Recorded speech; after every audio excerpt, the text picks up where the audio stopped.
Hello dear student, आप सभी का बहुत बहुत स्वागत है हमारे यूट्यूब चैनल में। तो डियर स्टूडेंट, आज की इस वीडियो में हम पढ़ाने वाले हैं कक्षा 8 का जो है हिंदी है दूरवा। ठीक है, अध्याय 12 है आषाढ़ का पहला दिन। आषाढ़ का पहला दिन। तो चलिए यहाँ पे जो है पढ़ते हैं। एक कविता है, बहुत ही इंटरेस्टिंग कविता है। इस कविता को लिखे हैं भवानी प्रसाद मिश्र। भवानी प्रसाद मिश्र लिखे हैं, काफ़ी अच्छा कविता है। चलिए कविता को पढ़ते हैं। हवा का जोर, वर्षा की झड़ी, झाड़ों का गिर पड़ना। झाड़ों का गिर पड़ना, कहीं गर्जन का जाकर दूर सिर के पास फिर पड़ना। उमड़ती नदी का खेती की छाती पर लहरा उठना। ध्वजा की तरह बिजली का दिशाओं में फहर उठना। ठीक है, ये वर्षा के अनोखे दृश्य जिसको प्राण से प्यारे, जो चातक की तरह ताकता है। बादल घने कजरारे, जो भूखा रहकर धरती चीर कर जग को खिलाता है। जो पानी वक्त पर आए नहीं तो तिलमिलाता है।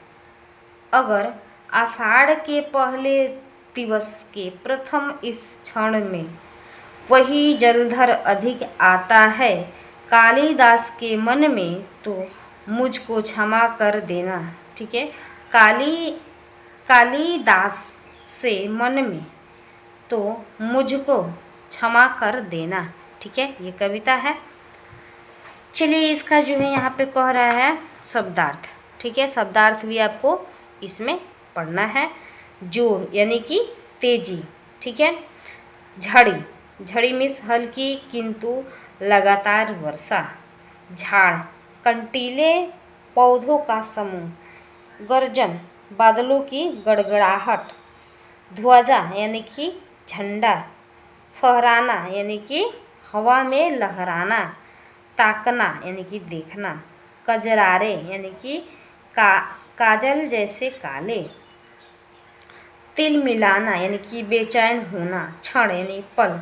चातक यानी कि होता है, ऐसा कहा जाता है कि पपीहा कि यह पक्षी केवल स्वाति नक्षत्र में होने वाली वर्षा का जल पीता है, इसीलिए सदा बादलों की ओर टकटकी लगाए रहता है। हल धर यानी कि किसान। ठीक है, चलिए इसका जो भी पाठ से है कह रहा है प्रश्न, किसान को बादलों का इंतजार क्यों रहता है। किसान को जो है बादलों का इंतजार क्यों रहता है, तो आप लिख सकते हैं किसान को जो है बादलों का इंतजार इसलिए रहता है, उस समय जो है फसल रहता है, बारिश के वजह से काफ़ी अच्छा फसल होता है, इसीलिए जो है किसान को बादलों का इंतजार रहता है। खकर है, कवि को वर्षा होने पर किसान की याद क्यों आती है। कवि को जो वर्षा होने पर किसान की याद क्यों आती है। कवि को जो है वर्षा आने पर जो है इसलिए किसान याद आते हैं, क्योंकि जब बारिश आता है तो किसान बहुत ज़्यादा जो है खुश रहते हैं, क्योंकि उस समय उनका फसल जो है तैयार रहता है। बारिश की वजह से सूखा पड़ जाता है तो नहीं हो पाता है, तो बारिश आता है तो हमेशा हरियाली जो है रहता है। कवि ने किसान की तुलना चातक पक्षी से क्यों किया। देखिए, जैसे किसान जो है बादल का इंतजार करते हैं, उसी प्रकार जो है चातक पक्षी जैसे कि जो है पपीहा, यहाँ पे देख सकते हैं, यहाँ पे लिखा है पपीहा। ऐसा कहा जाता है कि यह पक्षी केवल स्वाति नक्षत्र में होने वाली वर्षा का जल पीता है। ठीक है, इसीलिए सदा बादलों की ओर टकटकी लगाए रहता है।